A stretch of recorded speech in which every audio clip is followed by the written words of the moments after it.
Hello hi नमस्कार, welcome to तुशाला education once again. Oscillation and wave chapter हम पढ़ रहे थे, जिसमें बहुत सारी चीजें हमने देखी थी अभी तक। और लास्ट हमने देखा था physical pendulum, right.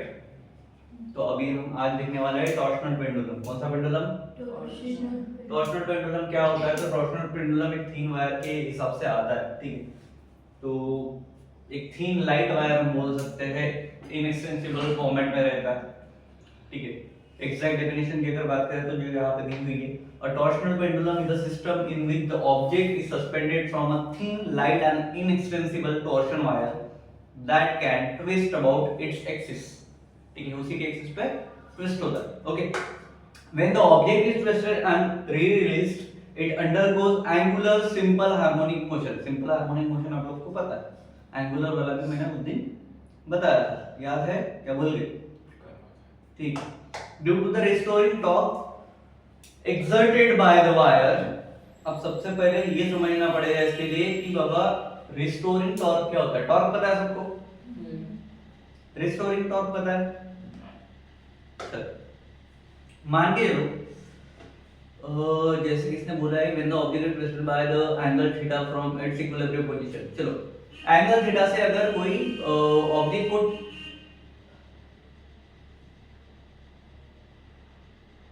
Angle theta से अगर किसी ऑब्जेक्ट को ट्विस्ट किया जाए फ्रॉम द इक्विलिब्रियम पोजीशन, जो उसकी इक्विलिब्रियम पोजीशन रहेगी, तो the wire exert the restoring torque. Restoring torque को भी हम ऐसे शो करेंगे, ठीक है। एक होता है टॉर्शनल कांस्टेंट, ठीक है, जिसको हम सी बोलते हैं, ठीक है। क्लियर? थीटा मींस एंगल आ गया हमारा। कहां से एंगल? दो कौन से पोजीशन से? इक्विलिब्रियम पोजीशन से, ठीक है। क्लियर है क्या? तो इसने बोला है कि वो अपोज करता है मोशन को, ठीक। when the object is twisted by an angle theta from its equilibrium position, the wire exerts a restoring torque, ठीक है, that oppose the motion. This restoring torque is directly proportional to the angular displacement। angular displacement मतलब theta directly, correct? Okay. तो अगर directly proportional है मतलब equal to का अगर sign आ गया, टॉर्शनल कांस्टेंट अगर ले लेंगे तो क्या हो जाएगा? माइनस में चला जाएगा। ये चीज अपोज कर रहा है तो जाएगा या नहीं? तो minus torsional constant angular displacement. Clear है? अब नेगेटिव साइन क्या इंडिकेट कर रहा है? Opposite direction of torque, correct. मैंने पहले ही बोला कि माइनस साइन क्या दिखाता है? अपोजिट डायरेक्शन, ठीक है। चलो, तो ये हुक्स लॉ के हिसाब से भी आता है, Newton second law of rotational motion के हिसाब से भी आता है। Newton second law of rotational motion पता है? पता है? न्यूटन सेकंड लॉ पता है? बताओ। Mass into acceleration. Force equal to mass into acceleration. देखो अभी कोई कोई चीजें है ना, थोड़ा सा इधर ध्यान दिया करो, ठीक है। मैंने क्या बोला अभी? टॉर्क किसके लिए? Newton second law of motion, rotational motion के लिए, राइट। फोर्स टॉर्क बन जाएगा। फोर्स क्या बन जाएगा? टॉर्क टॉर्क बन जाएगा। ये दोनों का क्या होगा भाई? ये भी था। लॉजिकल चीजें सोचो, अगर मैं कुछ बोल रहा हूँ, अलग वर्डिंग अगर चेंज करती है तो उसका लॉजिकल फॉर्मेशन लगा लेने का आता है, बस थोड़ा सा सोचना पड़ेगा, ठीक है। चलो, तो Newton second law of rotational motion से अगर हम बात करें, Newton second law of rotational motion से अगर हम बात करें तो हमारे पास क्या आया है? Torque is related to the angular acceleration, correct. यहाँ पे आई कौन है? Moment of inertia, and alpha कौन है? एंगुलर एक्सेलरेशन है। ये एक्सप्रेशन हमने इससे पहले भी ऑलरेडी यूज किया हुआ है। अगर हमने टॉर्क दोनों साइड से इक्वेट कर दिया तो क्या हो जाएगा? देखो यहाँ पे क्या था अभी, इसका और इसका देखो, दोनों साइड से अगर टॉर्क इक्वेट कर देंगे, torque equating from the both side, क्या आ जाएगा? आई अल्फा बराबर इधर से और इधर से इक्वल टू बराबर क्या आएगा? और एक्सेलरेशन क्या डिफाइन करता है बताओ? एंगुलर एक्सेलरेशन उस दिन डिफरेंशिएशन फॉर्म बताया था मैंने, याद है? Alpha is equal to D square T नहीं, dt square upon d square। dt square square theta upon dt square. d square theta upon dt square. dt square. ये क्या है? एंगुलर एक्सेलरेशन डिफाइन करेगा कौन सा फॉर्म में? Differential form में, correct. तो अपने पास में क्या मिला फिर? अल्फा की जगह पे ये डाल दो, क्या हो जाएगा? i d square theta upon dt का स्क्वायर, बरोबर है? ठीक है, इक्वल टू में क्या आ जाएगा? क्लियर? ओके, इसको और कुछ कर सकते हैं? i मल्टीप्लिकेशन में डिवीजन में लेके जाके जीरो के साथ में इक्वेशन चाहिए हमें, एट द मेरिट इक्वेशन डालना है, तो इधर इक्वल टू जीरो चाहिए, करेक्ट? इसको हटाओ भी फिलहाल, ये तो पता चल गया ना क्या है, मिटा दूं? देखो ये जो है ना इक्वेशन से तुम्हें खुद बनाना आने चाहिए, कंसेप्ट के हिसाब से बनाने पड़ेंगे, ठीक है? मैं एक एक रूट क्यों बता रहा हूँ, क्योंकि तो तुम्हें खुद से आने चाहिए, अगर डायरेक्ट करने जाओगे तो नहीं होगा, और हर इतने सारे डेरिवेशन है कि तुम याद ही नहीं रख सकते, समझ में आया? तो खुद के हिसाब से वैल्यूज पुट करना सीखो। चलो अभी आया मल्टीप्लिकेशन में, अपन ने अपने को एक सिंपल सी चीज पता है, रिशिफ्टिंग के टाइम में मल्टीप्लिकेशन वाला चीज कहा जाता है, डिवाइड में चला जाता है। चलो अब मैंने यहाँ पे किया d square theta upon dt का स्क्वायर, इधर क्या हो जाएगा बताओ? Plus c theta. मैंने बोला इक्वल टू में मुझे जीरो चाहिए तो मैंने जीरो दे दिया, तो इधर का साइड इधर आ जाएगा, तो प्लस में कन्वर्ट हो जाएगा, plus c theta upon i. c theta upon i, बरोबर? तो c upon i multiplied by theta कर सकते हैं दोनों के लिए कॉमन में, ठीक है? यहाँ पे मल्टीप्लिकेशन में थीटा दे दूं, क्लियर हो गया ये कंसेप्ट?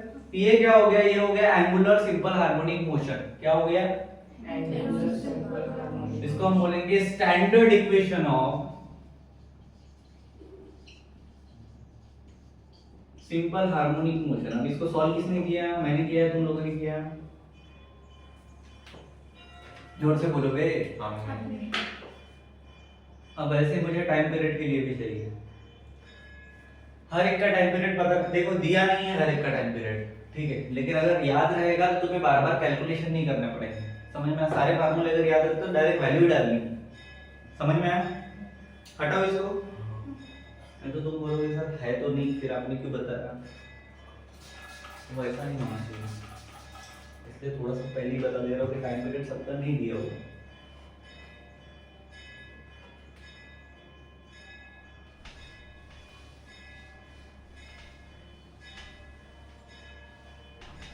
किसका टाइम पीरियड निकालना है? टॉर्शनल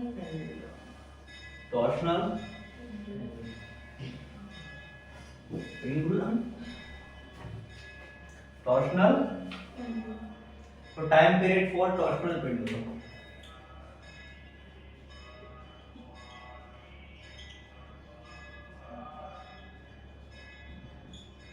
ठीक है, चलो स्टैंडर्ड इक्वेशन हमें एक मिला था, क्या मिला था अभी थोड़ी देर पहले?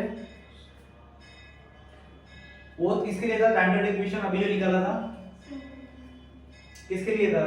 एंगुलर सिंपल हार्मोनिक मोशन के लिए था, बट सिंपल हार्मोनिक मोशन का ऑलरेडी विदाउट एंगुलर नहीं, सिर्फ सिंपल हार्मोनिक मोशन का स्टैंडर्ड इक्वेशन है जो हमने कल डिराइव किया था, क्या था?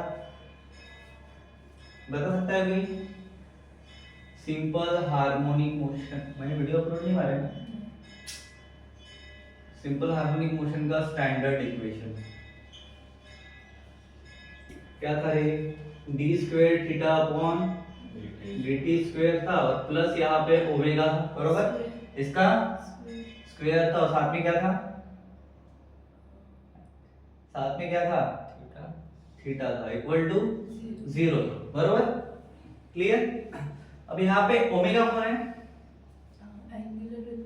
एंगुलर फ्रीक्वेंसी है, और एंगुलर फ्रीक्वेंसी का एक फार्मूला था हमारे पास, omega is equal to under root C upon I, correct? क्या था ये? एंगुलर फ्रीक्वेंसी का फार्मूला था। सो अगर इसके हिसाब से अगर जाए तो सिंस द टाइम पीरियड, यही तो नहीं है टाइम पीरियड, वही तो दिक्कत है।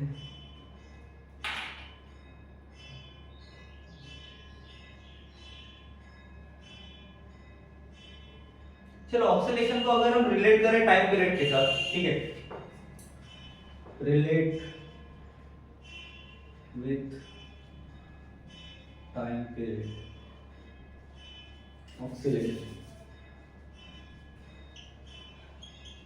ऑक्सीलेशन रिलेटेड टाइम पीरियड अगर हम करते हैं तो हमारे पास एक फार्मूला है T = 2 पाई अपॉन ओमेगा। है क्या? है क्या? तो omega equal to under root C upon I, इस फार्मूले में पुट कर सकते हैं टाइम पीरियड निकालने के लिए। कर सकते हैं क्या? करो, फिर क्या आएगा बताओ। 2 pi upon under root direct multiplication में लेके जाओ, कुछ फर्क पड़ेगा? बताओ जल्दी। क्या मैं इसको डायरेक्ट आई बाय सी कर सकता हूँ? कर सकता हूँ क्या? चलो बताओ फिर इसके आगे क्या होगा? इसके आगे कुछ हो सकता है? चांसेस है। जब तक वैल्यू नहीं मिलती तब तक कुछ कर सकते हैं, तो फार्मूला यहाँ पे एंड हो जाएगा। ठीक है, तो सिंपल फॉर्मेट में फाइनल टाइम पीरियड एक्सप्रेशन क्या मिला हमें? Final time period expression T = 2 pi under root I by C। Finish. जब भी टाइम पीरियड निकालना रहेगा किसका? किसका? कौन से फार्मूले के थ्रू जाएंगे? अब फिजिकल मीनिंग्स इसके दिए हुए हैं जो 12 बोर्ड के लिए इंपॉर्टेंट है, जेईई के लिए नहीं है। ठीक है, पॉज करो स्टेटमेंट। रहने दो। मीनिंग की बात कर रहे थे हम, राइट? कौन सी? Physical meaning. ठीक है, यहाँ पे दिया हुआ मोमेंट ऑफ इनर्शिया। देखो ये फिजिकल मीनिंग ऑलरेडी तुम लोग को पता हुआ है, बट फिर भी मैं बता रहा हूँ। टाइम पीरियड T है, पता है बरोबर। उसके बाद में मोमेंट ऑफ इनर्शिया को I से डिनोट करते, पता है। टॉर्शनल कांस्टेंट मैंने थोड़ी देर पहले बताया, C से डिनोट करते, बरोबर। चलो ठीक है। उसके बाद का टॉपिक है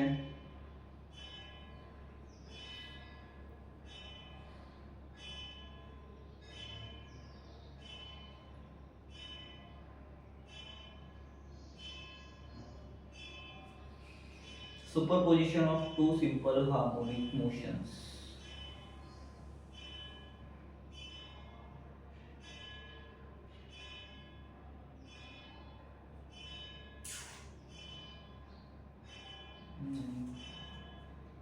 Pause करो एक minute. Superposition of two simple harmonic motions.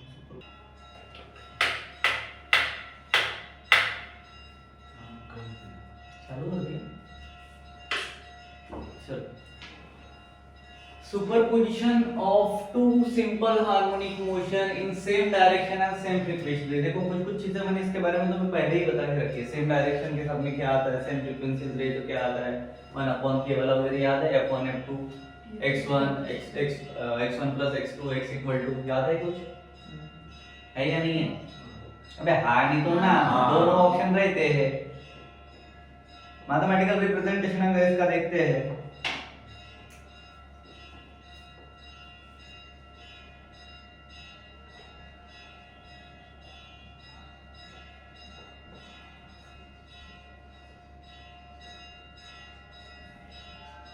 क्या है मैथमेटिकल रिप्रेजेंटेशन में? इसके कुछ नहीं है। दो सिंपल हार्मोनिक मोशन को कंसीडर करना है, ठीक है। सेम डायरेक्शन और सेम एंगुलर स्पीड के साथ में अगर जा रहे हैं, सेम एंगुलर स्पीड मतलब क्या? स्पीड, एंगुलर स्पीड ओमेगा, ठीक है। तो हमने लिया था x1 = ये साइन लिया था ना, बरोबर। और ओमेगा के साथ टाइम पीरियड के साथ में जा रहा था wt, बरोबर। ठीक है, ये था x1 के लिए। और x2 के लिए भी सेम रहेगा, ये sin ओमेगा t। बट यहाँ पे क्या हो जाएगा? a1 और a2 हो जाएगा, just because of this two cases. समझ में आया क्या? यहाँ पे a1 और a2 क्या है? इंडिविजुअल एम्पलीट्यूड, बरोबर। किसके? सिंपल हार्मोनिक मोशन के। थीटा कौन है? थीटा नहीं है क्या? अबे रुको बे, प्लस थीटा इधर आएगा। हाँ, थीटा कौन है? ऊपर नहीं आएगा? नहीं, एंगल नहीं है यहाँ पे। थीटा है फेज डिफरेंस। क्या है? चलो उसके बाद में रिजल्टेंट डिस्प्लेसमेंट क्या हमने बताया था ऑलरेडी, ठीक है? क्या था रिजल्टेंट डिस्प्लेसमेंट का? x equal to x1 plus बरोबर बताया था क्या? इक्वल टू क्या आ जाएगा? इक्वल टू में आएगा ये और ये क्या हो जाएगा? a1 प्लस नहीं a1 sine omega T plus a2 sine omega T plus theta बरोबर। किस केस में आएगा ये? रिजल्टेंट के केस में आएगा बरोबर। सो साइन कंडीशन फार्मूला याद है?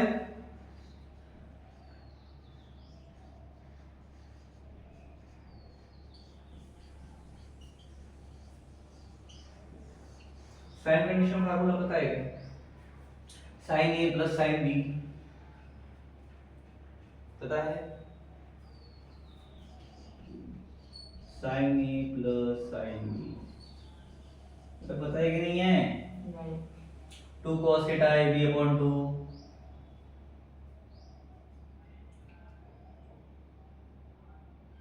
एक में माइनस था एक में प्लस होता है।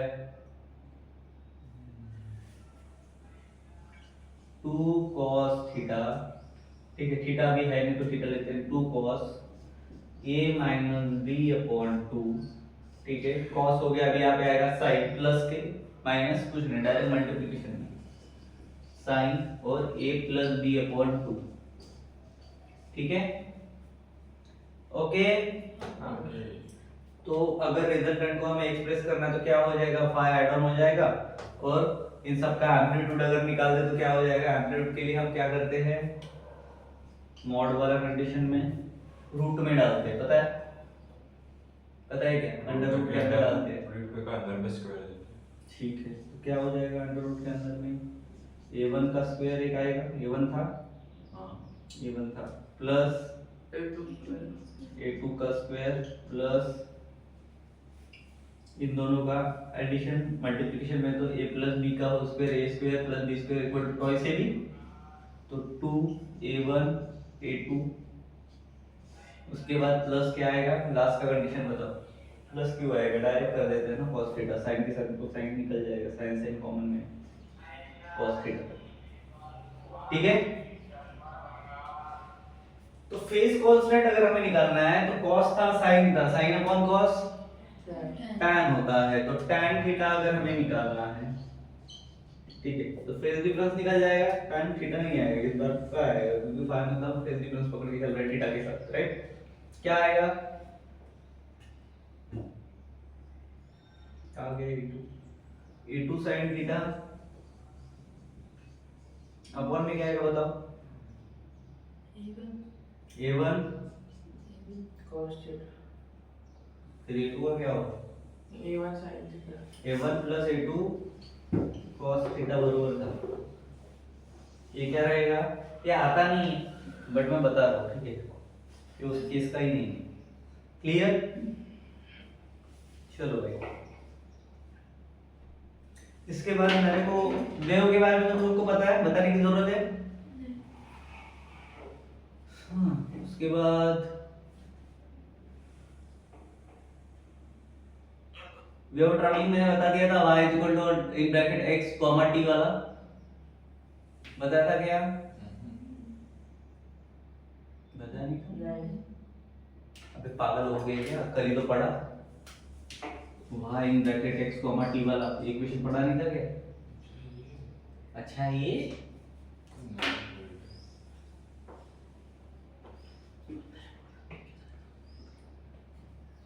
मैं वीडियोस अपलोड कर रहा हूँ तो इजी जाएगा थोड़ा।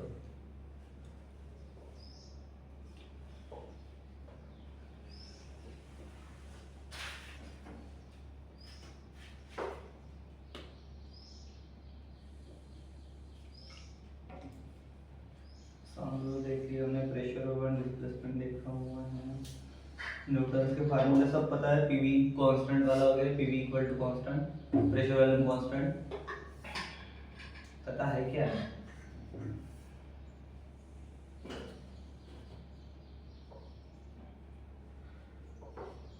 लागू में से टॉपिक नीट वालों के लिए है, अपने लिए नहीं।